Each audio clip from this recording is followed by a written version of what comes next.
Hello mga tropa, pangalawang araw na namin dito ngayon sa Thailand. Kasama sa hotel package ay ang libreng pagkain dito sa kanilang cafeteria.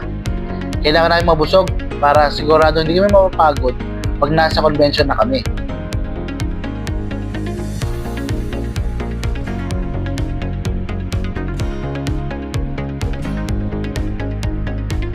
Lahat ng pagkain ay aking tinikman. Na-curious kasi ako sa lasa nito.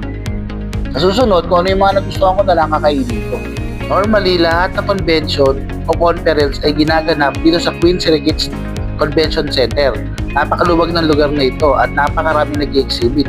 Taon-taon ay ginaganap ang Thai Water Expo para ipakita ng mga manufacturer, supplier, service provider at mga kontraktor ang iba't ibang klase ng teknolohiya na pwedeng magamit sa problema sa tubig at wastewater.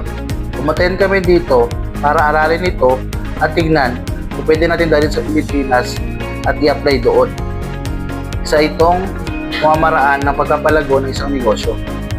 Pagkakataon doon ito para makakuha ng koneksyon at lumaki ang ating oportunidad hindi lang sa Pilipinas pero sa buong Asia.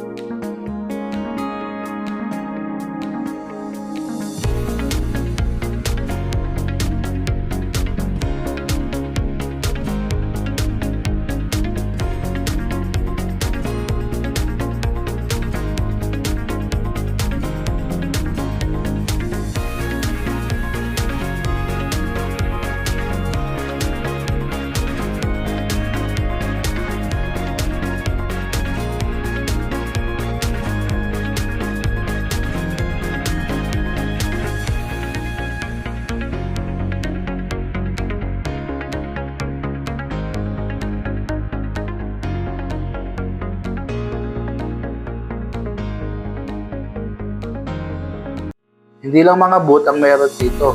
Meron ka rin matututunan sa mga pamamaraan o methodologies na dinidiscuss nila.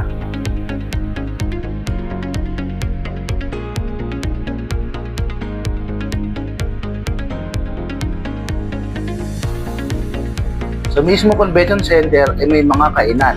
Hindi ka na kailangan lumayo para kumain. Sulit ang oras mo at talagang mamaximize mo ang stay dito. In summary, masarap naman ang mga pagkain. Sulit. Pati street food ay walang kawala.